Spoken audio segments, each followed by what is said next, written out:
Welcome to Rudra classes. So आज हम लोग पढ़ेंगे chapter 18 pollution of air and water.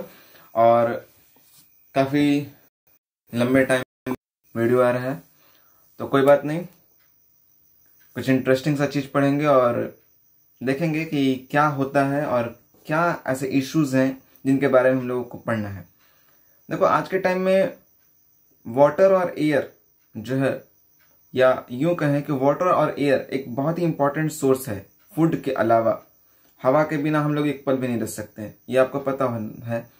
अगर ऑक्सीजन पृथ्वी पर से मात्र 1 मिनट के लिए हटा दिया जाए, 1 मिनट के लिए, तो पृथ्वी पे जितनी भी बिल्डिंग्स है ना, जितनी भी बिल्डिंग्स, वो सारी की सारी बिल्डिंग्स गिर जाएंगी।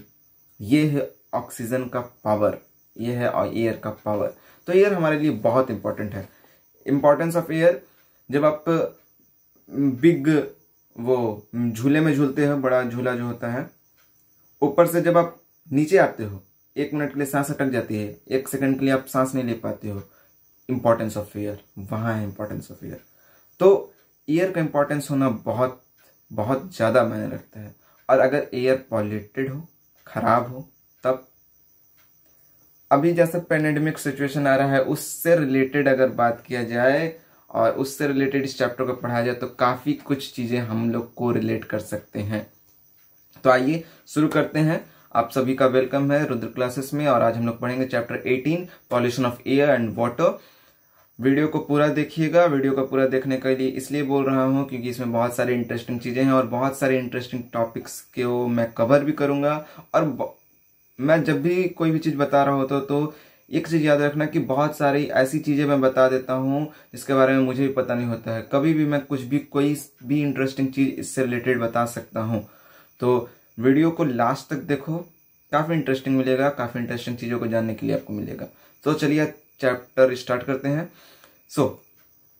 पहली और बूझों के बारे में आप लोग जानते ही हैं। इस चैप्टर में पहली और बूझे भी हैं, पहली का क्वेश्चन भी है, कुछ पहली का क्वेश्चन है, कुछ बूझों का भी क्वेश्चन है। उनको हम लोग पहले को रिलेट करेंगे, उनके क्वेश्चंस का आंसर लेंगे और उनके क्वेश्चन को देखेंगे। पहले एंड बूझे वे are very excited to know that Taj Mahal in Agra is one of the 7 wonder of the world, but they way disappointed to here that the beauty of this mountain in white marble is being threatened by air pollution in the area surrounding the Taj Mahal. पहली और बूझो ताजमहल से काफी ज्यादा excited है। आप भी excited होंगे। देखो, ताजमहल एक मॉन्यूमेंट है इंडिया का, और हर कोई का एक सपना होता है कि भाई चलो ताजमहल देखेंगे। ये थोड़ा एक अलग सा फीलिंग होता है, इसका कुछ बात ही अलग है।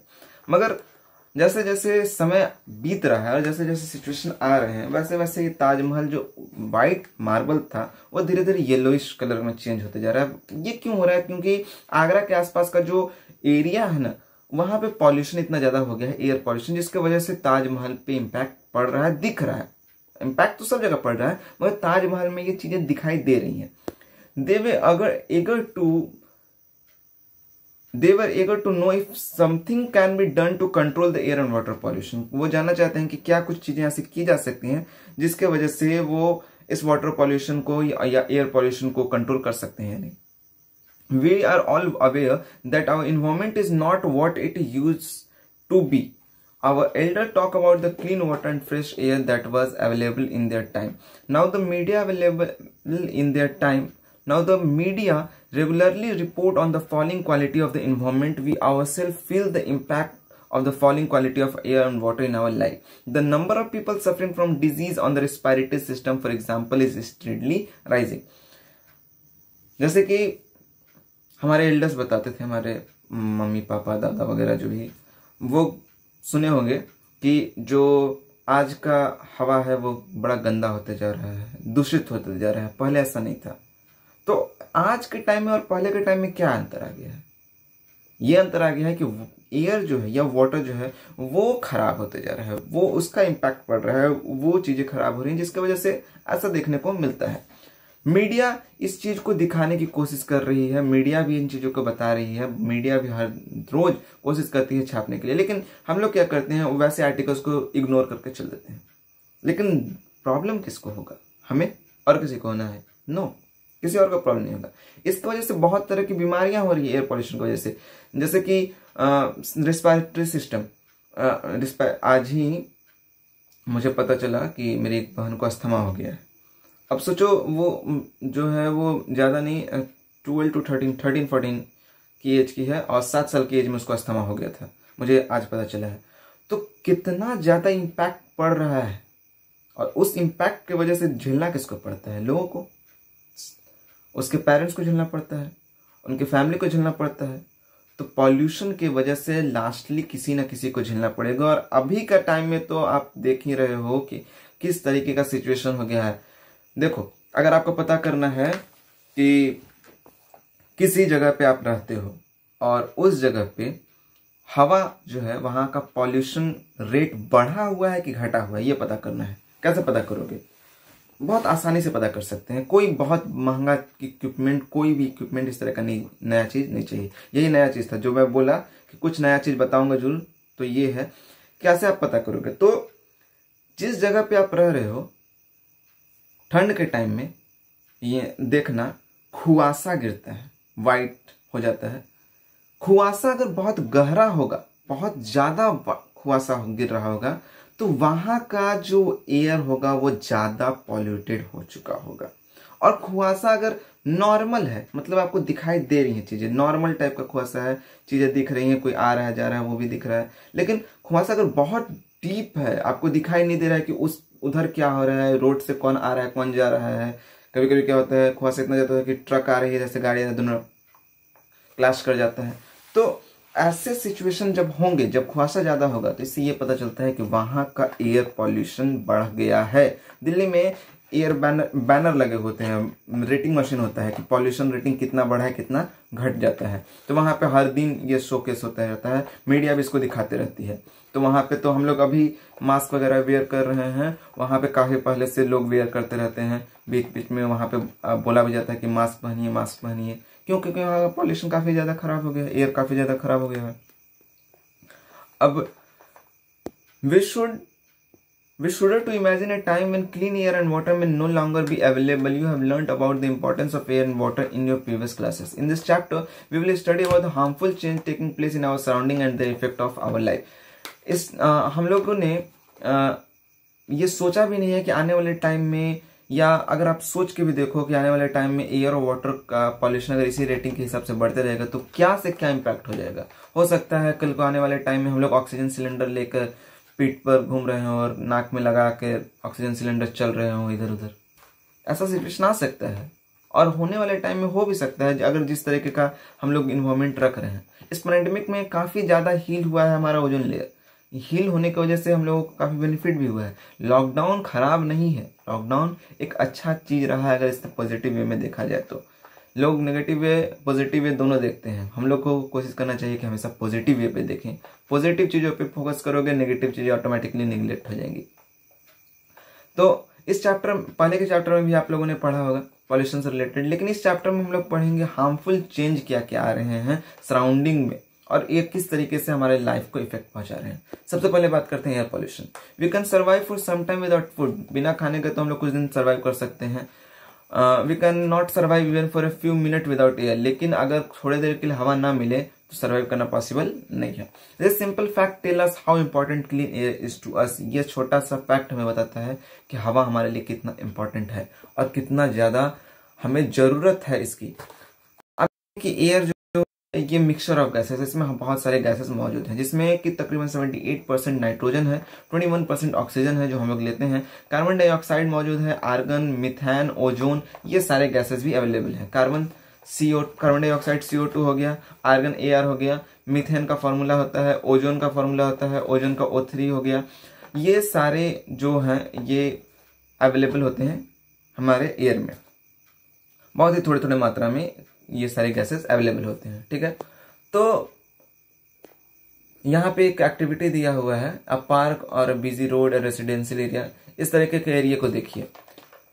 ऐसे एरिया में जब आप जाओगे जहाँ पे बहुत सारी गाड़ियां चल रही हैं, तो यहाँ पे क्या आपको लगता है कि आपको जो हवा मिलेगी वो शुद्ध मिलेगा? पॉसिबल नहीं है, कोई चांस ही नहीं है। यहाँ पे हवा मिलेगा, लेकिन किस तरह का हवा मिलेगा? कार्बन डाइऑक्साइड मिलेगा, कार्बन मोनोऑक्साइड मिलेगा, बहुत गंदा गंदा फ्यूम मिलेगा। गाड़ियों से आ रही जो बदबू है, गाड़ियों से आ रहा धुआं जो है वो हमारे नाक में सीधे जाएगा। इम्पैक्ट हमारे चेस्ट को, हमारे हार्ट को पहुंचाएगा, ब्लॉकेज हो सकता है, बहुत तरह के प्रॉब्लम आ सकते हैं। तो ये है One of our observation in the above activity could be difference in the amount of smoke in the atmosphere. In observation जो अभी हम लोगों ने पिक्चर देखा, इन ऑब्जर्वेशन से हम लोग देख सकते हैं कि कितना ज्यादा डिफरेंस हो सकता है अगर हवा में धुआं भरने लग जाए, स्मोक भरने लग जाए. Do you know where the smoke could have come from? Addition of such substance to the atmosphere modify it. When air is contaminated by unwanted substance which have a harmful effect on both the living and non-living, it is referred to as air pollution. Air pollution क्या होता है, इसका definition समझिए. जब शुद्ध हवा में smoke या उन तरह के गैसेस अवेलेबल हो जाते हैं जो कि अनवांटेड सब्सटेंस होते हैं और हमारे लिए हार्मफुल इफेक्ट पैदा करते हैं, ऐसे चीजें जब हवा के साथ मिल जाती हैं तो एक तरह का हवा जो बनता है, ये हवा एयर पॉल्यूशन कहलाएगा, खराब हवा कहलाएगा. ठीक है. How does air get polluted? अब क्वेश्चन आता है कि भाई पॉल्यूशन जो है हवा में वो कैसे आता है, कहां से आ जाता है?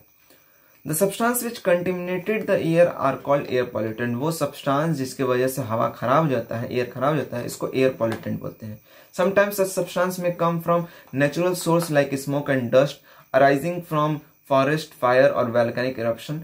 Pollutant are also added to the atmosphere by certain human activity. कभी कभी ये जो पॉल्यूटेंट है, कभी कभी नेचुरल सोर्स जैसे कि स्मोक से, धुआं से हो गया, डस्ट जो उड़ रहा है उससे हो गया, फॉरेस्ट में आग लग गया तो उसकी वजह से धुआं जो हो गया, वोल्केनो इरप्ट हो गया उसमें से जो धुआं निकल रहा है वो हो गया. यहाँ तक कि कुछ ऐसे ह्यूमन एक्टिविटीज जो हम लोग करते रहते हैं, महान महान कार्य करते हैं, इसका तो कोई कहना नहीं है. मैक्सिमम जो एयर पॉल्यूशन होता है वो ह्यूमन एक्टिविटी से ही होता है. The source of air pollutant are factories. Air pollutant होने का सोर्स कौन कौन से हैं? मुख्यतः फैक्ट्री हो गया, पावर प्लांट हो गया, ऑटोमोबाइल हो गया. इन जगहों से जो आग जल रहा है, जो लकड़ियां जल रही हैं, जो डंकिक जल रहा है, काउडंग जल रहा है, यहाँ से जो धुआं निकलता है, ये फैक्टर्स हैं, ये सोर्स हैं जिनके वजह से एयर पॉल्यूटेंट अवेलेबल हो पाता है. ठीक है. तो यहाँ पे कुछ फिगर्स आप देख सकते हैं. Smoke from factory. You might have read in the newspaper that respiratory problem among children are rising day by day. आपने पेपर में भी पढ़ा होगा कि आज के टाइम में बच्चों को रेस्पिरेटरी प्रॉब्लम बहुत ज़्यादा हो रहा है हर दिन. अभी मैंने आपको बताया अपने सिस्टर से रिलेटेड. तो ऐसी चीज़ें जरूरी नहीं कि सिर्फ मेरे साथ हो रही है, ऐसी चीज़ें बहुत सारे लोगों के साथ हो रहा है, डे टू डे लाइफ में हो रहा है. और ये क्यों हो रहा है? ये एयर पॉल्यूशन के कारण हो रहा है. तो मैंने रेस्पिरेटरी प्रॉब्लम और कॉज बाय एयर पॉल्यूशन, बहुत तरह के रेस्पिरेटरी प्रॉब्लम जो होते हैं वो एयर पॉल्यूशन की वजह से हो रहे हैं. Let us now try to find out the substance और air pollutant which are presented in the polluted air. Have you notice how rapidly the number of vehicle is increasing in cities. अब हम लोग देखते हैं कि किस तरीके से ये पॉल्यूटेंट बढ़ते जा रहे हैं. तो अभी आप देखे होंगे कि किस तरीके से लोग क्या है, किस तरीके से कार, ऑटोमोबाइल सेक्टर काफी तेजी से ग्रोथ कर रहा है. लोग गाड़ियां ले रहे हैं, अच्छी बात है. लोग बाइक से कार से आप क्या कहते हैं, कुछ और बुगाटी चिरॉन वगैरह महंगा महंगा गाड़ी ले लिया, चलिए ठीक है, अवेलेबल करा लिया, अच्छी बात है. स्टैंडर्ड होना चाहिए, मगर स्टैंडर्ड का क्या कोई कीमत चुकाना पड़ेगा? अभी स्टैंडर्ड जी रहे हैं, क्या कल को कोई कीमत चुकाना पड़ेगा? बहुत बड़ा इम्पैक्ट चुकाना पड़ेगा. ये कीमत हो सकता है हम लोगों को ना चुकाना पड़े, हो सकता है हमारे आने वाले जनरेशन को चुकाना पड़े, लेकिन किसी ना किसी को तो इसका इम्पैक्ट झेलना पड़ेगा. Have you noticed how rapidly the number of vehicle is increasing day by day in our cities? Vehicle produce high level of pollutant like carbon monoxide, carbon dioxide, nitrogen oxide, smoke. Carbon monoxide is produced from incomplete burning of fuels such as petrol and diesel. It is poisonous gas. It reduces the oxygen carrying capacity of the blood. तो vehicle में जो बढ़ रहे हैं, इतने automobile sector बढ़ रहे हैं, तो प्रॉब्लम क्या है भाई? बढ़ रहा है तो इसमें से निकलता है स्मोक. अब ये स्मोक जो होता है वो किस तरह का स्मोक होता है? कार्बन मोनोऑक्साइड होता है, कार्बन डाइऑक्साइड होता है, नाइट्रोजन ऑक्साइड होता है. ये काफी खतरनाक होता है. कार्बन मोनोऑक्साइड इतना खतरनाक होता है. कार्बन मोनोऑक्साइड निकलता कहाँ से है? इसका गंध अगर आपको हम बताऊं तो एक प्लास्टिक को जलाओ, उस प्लास्टिक में से जो गंध निकलेगा वो कार्बन मोनोऑक्साइड की वजह से. और इस कार्बन मोनोऑक्साइड को एक कमरे के अंदर, पैक कमरे के अंदर छोड़ दो और वहां पे एक आदमी को भेज दो, उस आदमी की मौत हो सकती है. इतना खतरनाक होता है ये कार्बन मोनोऑक्साइड. अब कार्बन मोनोऑक्साइड निकलता कहाँ से? जब डीजल और फ्यूल से गाड़ी चला रहे हो तो डीजल और फ्यूल जो होता है वो पूरा नहीं जलता है, आधा आधा करके जलता है. और उसके वजह से ये कार्बन मोनोऑक्साइड और ये कार्बन डाइऑक्साइड, कार्बन नाइट्रोजन निकलता है. नींद आने लगा, एक्चुअली 12-1 बज गया है वीडियो बनाते बनाते. सो कोई बात नहीं, पढ़ने के लिए कोई जरूरी नहीं है कि रात हो या दिन हो, जब मूड किया तब पढ़ा जाएगा।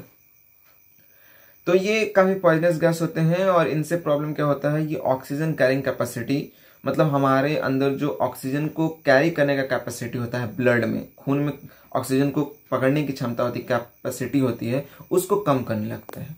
और उसको कम करने लगता है जिसकी वजह से प्रॉब्लम ज़्यादा अराइज होता है। In the vehicle registered in Delhi are lined up one after the other, the total length would be nearly equal to the combined length of the 2 long river in the world. माना जाता है कि अगर दिल्ली के सारे registered vehicle को एक लगातार लाइन से लगा दिया जाए तो इतना लंबा होगा कि दुनिया का सबसे बड़ी नदी भी छोटी पड़ जाएगी, 2 नदियों के बराबर हो जाएगा, नील और अमेजोन के बराबर हो जाएगा। इतनी गाड़ियां हैं सिर्फ और सिर्फ दिल्ली में, तो सोच लीजिए वर्ल्ड में कितनी गाड़ियां हैं, कितनी ऑटोमोबाइल सेक्टर है, कितना रॉकेट लॉन्च हो रहा है, उसमें से कितना फ्यूल निकल रहा है, कितना गैस निकल रहा है, कितने वोल्केनिक इरप्शन हो रहे हैं, तो कितना कितना ज्यादा ये चीजों को इम्पैक्ट पहुंचा रहा है। Bojo remembers seeing a thick fog-like layer in the atmosphere, especially during winter. This is smog, which is made up of smoke and fog. बोजो जो है वो एक मोटा सा फॉग लेयर देख रहा है इस ठंड के टाइम में। तो ये होता है स्मोक, स्मॉग इसको बोलते हैं। ये स्मोक और फॉग से मिलकर बनता है। फॉग और स्मोक, स्मोक की बात कर रहा हूं मैं। स्मोक जो होता है इसमें ऑक्साइड होता है नाइट्रोजन का, जो कि एयर पॉल्यूटेंट को अपने अंदर कंबाइन करके रखा होता है और फॉग को कंटेन रहता है। फॉग और स्मोक जब एक दूसरे के साथ मिलता है तो बनता है स्मॉग। स्मॉग जो होता है इसके वजह से लोगों को अस्थमा का प्रॉब्लम हो जाता है, बच्चों को सांस लेने में तकलीफ होने लगती है। बहुत सारे इंडस्ट्री रिस्पॉन्सिबल होते हैं इस तरीके के लिए और इस तरह के सिचुएशन पैदा करने के लिए। Petroleum refinery are a major source, जहां से पेट्रोलियम निकलता है वो तो सबसे इंपॉर्टेंट सोर्स हो गया, क्योंकि ये वो जगह है जहां से स्मोग बनने का एक बहुत बड़ा फैक्ट्री चलता है। स्मोग मतलब समझिए कि यहाँ से बहुत ज्यादा स्मोग ही बनता ही है। हम लोग पेट्रोलियम यूज क्यों करते हैं, हम लोग पेट्रोलियम अपने लिए यूज करते हैं, मगर इस पेट्रोलियम की वजह से नुकसान किसको होता है, हम लोगों को होता है। सल्फर डाइऑक्साइड, देखो सल्फर डाइऑक्साइड के बारे में यहाँ बताया तो है, लेकिन सल्फर डाइऑक्साइड जो होता है फ्यूल से निकलता है, पॉइजनस होता है, ठीक है, इसके वजह से फॉग बनता है, ये भी ठीक बात है। लेकिन सल्फर डाइऑक्साइड का बनना भी इम्पोर्टेंट है बाबू। क्यों इम्पोर्टेंट है, ये चीजें बुक में नहीं मिलेगी, ये चीजें एक्स्ट्रा है, इसीलिए बोला जाता है वीडियो पूरा देखो, कुछ इंपॉर्टेंट मिलेगा।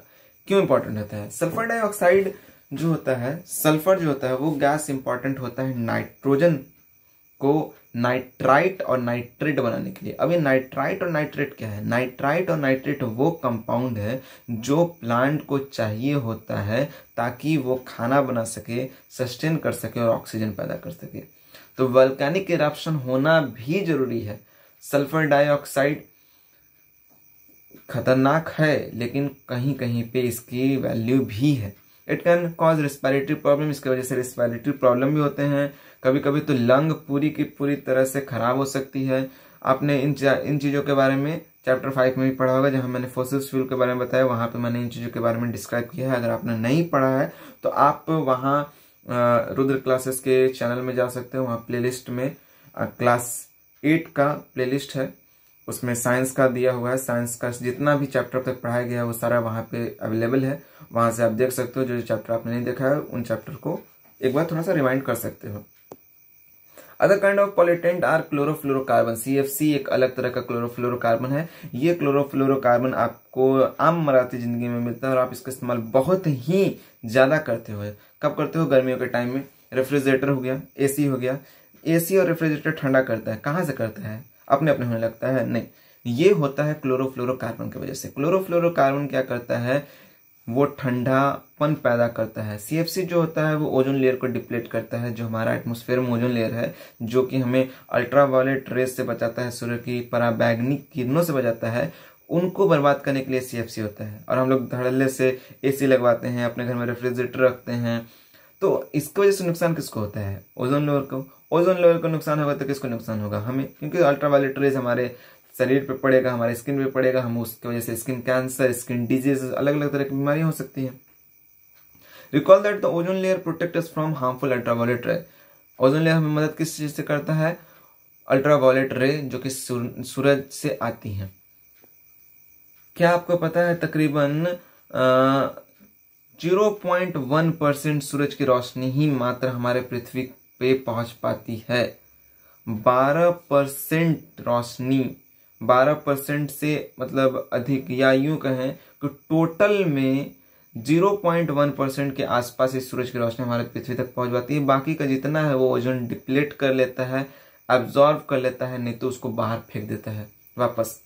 ये है ओजोन लेयर की खासियत। और इसी ओजोन लेयर की वजह से हम लोग सस्टेन कर रहे हैं, इसी ओजोन लेयर की वजह से हवा चारों तरफ अवेलेबल है, इसी ओजोन लेयर की वजह से एटमॉस्फेयर में चेंजेस हो रहे हैं, इसी ओजोन लेयर की वजह से हम लोग को ऑक्सीजन मिल रहा है, हम लोग सर्वाइव कर पा रहे हैं। तो सोचिए कितना इंपॉर्टेंट चीज है और कितना आसानी से हम लोग इसको बर्बाद करते हैं अपने बेनिफिट के लिए। अब ये भी नहीं कहेंगे कि बंद कर दो, बंद नहीं करो, लिमिटेड अमाउंट में चलाओ, लिमिटेड अमाउंट में चीजों को इस्तेमाल करो, उतना करो जितना आपको जरूरत है। बर्बाद मत करो किसी चीज को। बर्बाद करने से क्या मिलेगा? कुछ भी नहीं मिलेगा। सस्टेन करके रखोगे, बचा कर रखोगे, बिजली का बिल भी कम आएगा, आपको बेनिफिट भी होगा, आने वाले जनरेशन को भी मिलेगा। Thankfully less harmful chemical are not being used in place of CFC। अब क्या हो रहा है कि CFC की जगह पे कुछ AC वगैरह में अलग अलग तरह के केमिकल का इस्तेमाल किया जा रहा है ताकि गैसेस बनाया जा सके, ठंडा किया जा सके, और वो थोड़ा कम नुकसानदायक है। In addition to the above mentioned gases, automobile which burn diesel and petrol also produce teeny particle which remain suspended in air for long period. They reduce visibility when inhaled. They cause disease. Such particles are called are also producing during industrial process like steel making and mining. Power plant give out tiny ashes particle which also pollute the atmosphere. अब यहाँ तक तो बात हो गई, automobiles की बात मैंने किया, वहां से धुआं वगैरह निकलता है, लेकिन कुछ ऐसे पार्टिकल्स भी हैं जो तैरते रहते हैं, हवा में अवेलेबल रहते हैं, और जब इसको हम लोग इनहेल करते हैं तो इसकी वजह से हमें बीमारियां हो जाती हैं। इंडस्ट्रियल प्रोसेस में जहाँ पे स्टील वगैरह बनता है, माइनिंग वगैरह होता है, उन जगहों पे भी ये पार्टिकल जो होते हैं वो फैलते हैं। एक और इंटरेस्टिंग सा चीज बताता हूँ, जहाँ पे गोल्ड की माइनिंग होती है, गोल्ड या डायमंड की माइनिंग होती है, वहां पे एक ऐसा पार्टिकल होता है, जिंक का पार्टिकल, जो उतर रहता है। कभी कभी क्या होता है कि जो लोग इन जगहों पे काम करते हैं, इन जगहों पे माइनिंग करते हैं, बच्चे, मेनली मैक्सिमम बच्चों को ये ज्यादा इम्पैक्ट करता है। वहां पे बच्चों के ब्लड के कलर जो होते हैं वो ब्लू कलर में होने लगते हैं, उनका बॉडी का कलर जो होता है वो ब्लू कलर में चेंज होता है। सबको नहीं होता है, लेकिन कुछ ऐसे लोगों को इम्पैक्ट बहुत ज्यादा पहुंचाता है, और ये एक अजीब तरह का रेयर बीमारी हो जाता है, जिसकी वजह से उनका बॉडी का कलर जो होता है धीरे धीरे हल्का हल्का ब्लूइश कलर दिखाई देने लगते हैं। तो ये नुकसानदायक है, यही चीजें नुकसानदायक है जो हमें नुकसान पहुंचाती हैं और एटमॉस्फेयर में बड़े आराम से मस्ती से घूम रही होती है। इनको हम लोग पॉल्यूटेंट बोलते हैं। इसके बाद हम लोग आगे ताजमहल के बारे में केस स्टडी करेंगे, उसको अगले वीडियो में हम लोग करेंगे, क्योंकि लंबा वीडियो बनाने के बाद आप लोग उसको पूरा क्लियर नहीं करते हो, पूरा देखते भी नहीं हो। तो नेक्स्ट वीडियो में हम लोग ताजमहल से रिलेटेड बहुत तरह की चीज़ों के बारे में, इंटरेस्टिंग फैक्ट्स के बारे में जानेंगे, और बहुत तरह की चीज़ों के बारे में बताऊंगा भी कि ताजमहल क्यों पीला दिखने लग गया है। सिर्फ और सिर्फ हवा नहीं, कुछ और भी रीज़न है जिनकी वजह से वो पीला दिख रहा है आज के टाइम में। और मॉन्यूमेंट्स या वैसे मॉन्यूमेंट या वैसे स्टैचू जो वाइट कलर के होते हैं, धीरे धीरे कुछ दिनों बाद वो पीले क्यों दिखने लगते हैं, तो इन चीज़ों के बारे में हम लोग इस चैप्टर में पढ़ेंगे। तो अगर आपने अभी तक चैनल सब्सक्राइब नहीं किया है तो चैनल सब्सक्राइब कर लो, ताकि वीडियोस जैसे ही आए आप उसे देख सको, और अपने दोस्तों को भी शेयर करो जो ग्रुप में ऐड नहीं है, ताकि वो लोग भी पढ़ सके यार, उन लोगों को भी बेनिफिट मिल सके, उन लोगों को भी समझने में आसानी हो सके। और तब तक के लिए आप वीडियो को पूरा देखो, वीडियो को पूरा देखोगे बेनिफिट होगा। वीडियो को पूरा देखने पे काफ़ी चीज़ें आपको मिलेगी। इसके बाद की चीज़ों को हम लोग अगले वीडियो में कवर अप करेंगे। तब तक के लिए थैंक यू।